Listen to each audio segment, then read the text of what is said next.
In just 37 seconds, one classified FBI memo exposed Kash Patel's $2.8 million lie that sent shockwaves through the Senate chamber.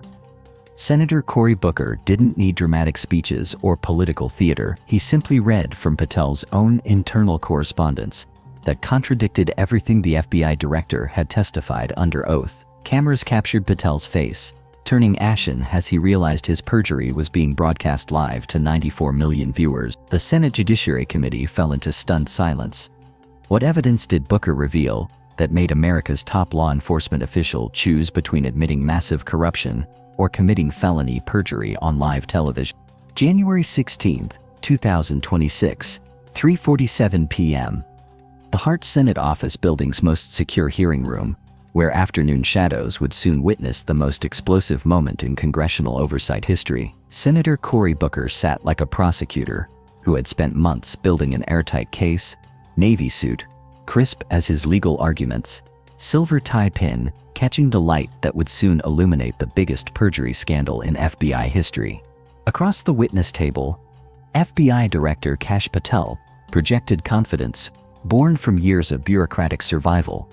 Charcoal suit, tailored to project federal authority, FBI badge, gleaming as he arranged classified folders containing what he believed were unassailable talking points about national security and operational secrecy. Behind him sat 5 FBI legal advisors and 3 Justice Department attorneys, their briefcases bulging with prepared responses about ongoing investigations and executive privilege.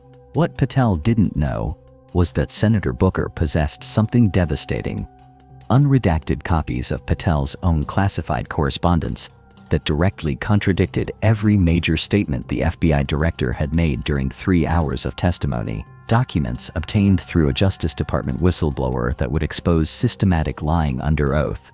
The hearing was supposed to focus on FBI transparency and congressional oversight. Republican senators expected routine questions about bureau operations and administrative reforms. Democratic senators planned standard queries about civil liberties and constitutional compliance. No one anticipated that Booker was about to trigger the most devastating perjury exposure in federal law enforcement history. The morning preparation had been meticulous.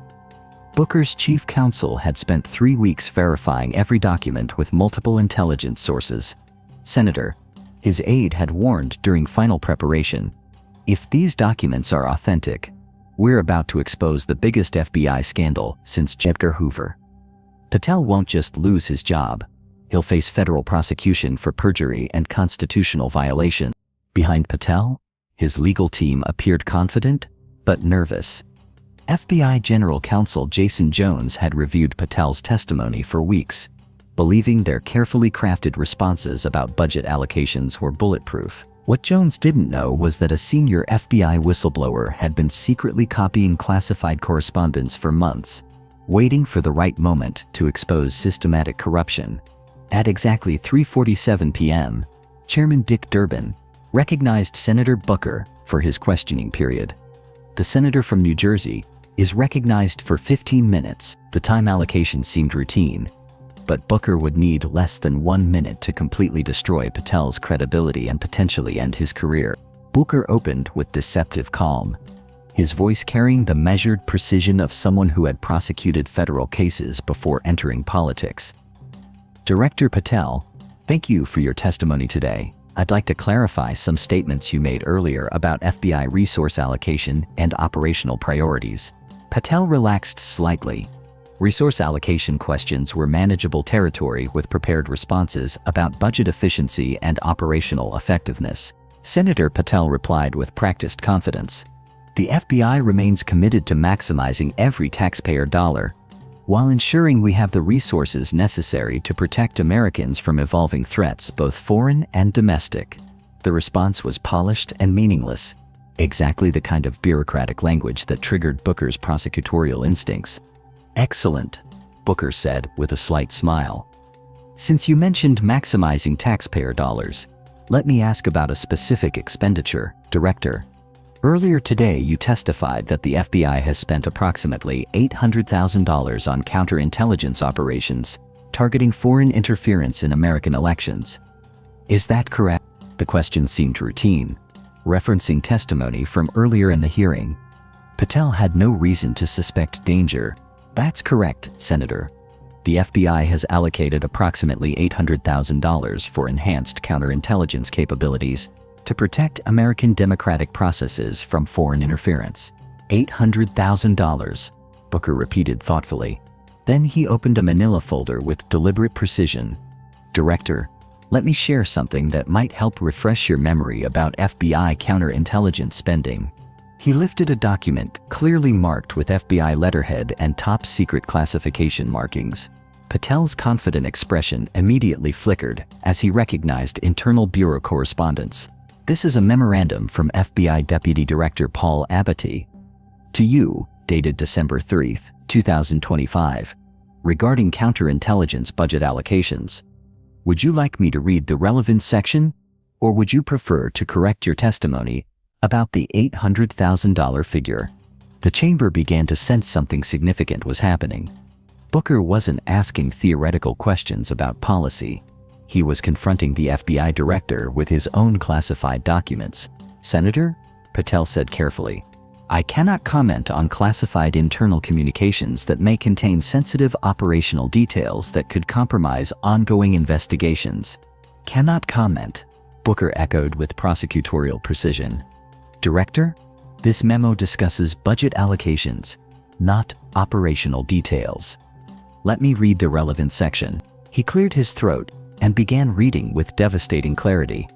Quote, Director, as requested, here is the accurate breakdown of counterintelligence spending for fiscal year 20. Total allocation, $2.8 million for election security operations, not the $800,000 figure you plan to provide to Congress. The additional $2 million was redirected from domestic terrorism investigations to fund enhanced surveillance of American political dissidents and opposition researchers. End quote. The revelation was explosive. The FBI director had lied under oath about a $2 million budget discrepancy while admitting to domestic political surveillance. $2.8 million, Booker emphasized with controlled intensity. Director, you just testified under oath that FBI counterintelligence spending was $800,000. Your own deputy director's memo states it was actually $2.8 million. That's a $2 million discrepancy. Can you explain this? The question was devastating because any answer would either confirm perjury or contradict classified FBI documents. Patel attempted damage control.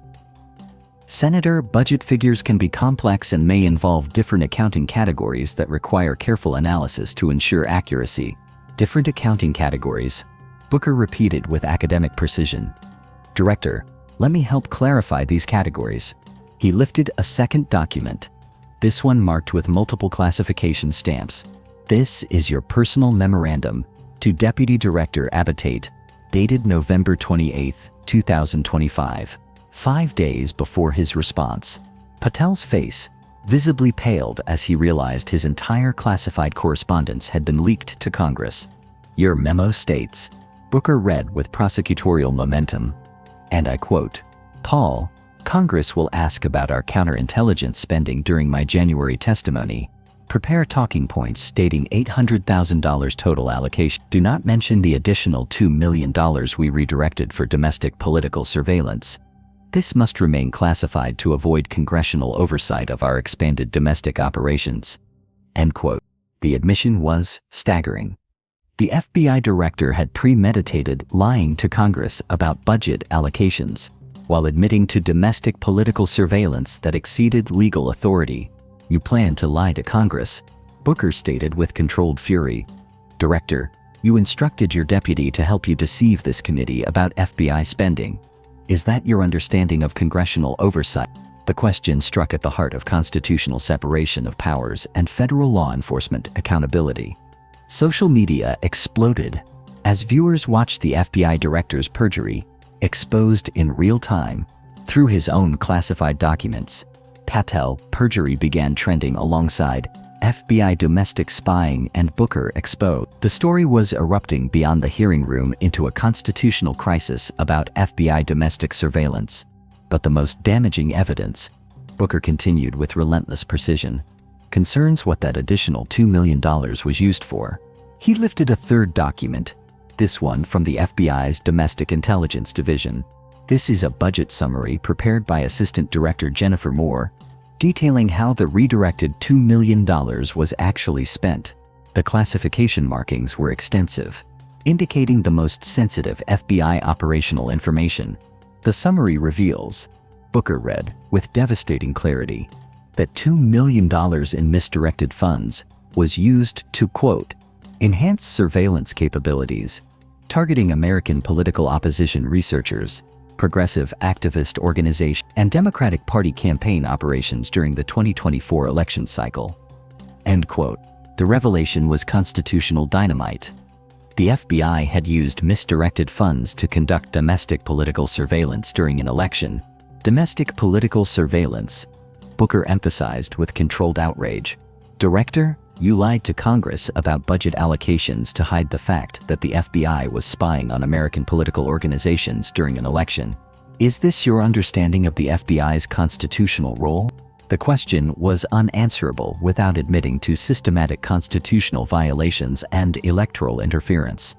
Patel sat in stunned silence, clearly unable to provide any response that wouldn't further incriminate him or contradict classified documents. Let me read you one more document, Booker said, preparing his final assault.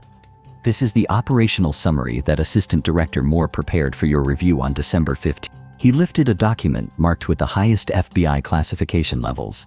The summary states, Director, the $2 million domestic surveillance operation successfully infiltrated 17 Democratic campaign organizations, monitored 43 progressive activist groups, and intercepted communications from 12 opposition research firms. This intelligence was shared with Republican campaign officials as requested. Operation was successful in providing electoral advantage while remaining undetected by congressional oversight. End quote. The final revelation was devastating. The FBI had conducted domestic political surveillance and shared intelligence with Republican campaigns, a constitutional violation of unprecedented scope, shared with Republican campaign officials, Booker concluded with finality. Director, you didn't just lie about FBI spending. You used federal law enforcement to conduct domestic political surveillance and share intelligence with partisan campaigns. You've turned the FBI into a political weapon while lying to Congress about it. How do you justify this betrayal of your oath and the Constitution? The question hung in the air like a judicial sentence. Patel sat in complete defeat, unable to provide any justification for documented constitutional violations and perjury. The chamber erupted in chaos. Republican senators looked mortified, realizing their party had benefited from illegal FBI surveillance. Democratic senators stared in shock at the scope of constitutional violations being revealed through meticulous documentation. Senator Lindsey Graham, typically one of Patel's strongest defenders, sat with his head in his hands. Senator Ted Cruz frantically whispered to his staff, clearly realizing the political implications of being associated with domestic surveillance operations. Even Chairman Durbin looked stunned by the scope of constitutional violations being exposed in real time. In the gallery, constitutional law professors scribbled notes furiously. Professor Alan Dershowitz from Harvard whispered to his colleague, "This is bigger than Watergate. We're watching the systematic corruption of federal law enforcement being exposed with documentary evidence."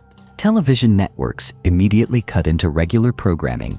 CNN's Anderson Cooper announced, "We're witnessing what may be the most explosive congressional testimony in American history." Fox News, despite their usual support for Republican officials, couldn't defend documented perjury and constitutional violations. Behind Patel, FBI General Counsel Jason Jones looked physically ill. Realizing he had helped prepare perjurious testimony, Justice Department representatives began quietly gathering their papers, understanding that their own careers might be implicated in the expanding scandal. "I have no further questions," Booker said quietly, his prosecutorial work complete. As Patel sat in stunned silence, he realized that 37 seconds of precise questioning had exposed not just perjury, but systematic constitutional violations that would trigger impeachment proceedings, federal prosecutions, and a complete restructuring of FBI oversight. That evening, As America processed the most explosive congressional testimony in modern history, one thing was crystal clear. Senator Cory Booker had accomplished something unprecedented. He had used classified FBI documents to expose systematic lying, constitutional violations, and domestic political surveillance that reached the highest levels of federal law enforcement. The 37 seconds that ended Kash Patel's career would be remembered as the moment when congressional oversight proved that even FBI directors couldn't escape accountability when confronted with their own documented crimes. Sometimes the strongest weapon isn't a badge or subpoena. It's meticulous preparation, prosecutorial precision,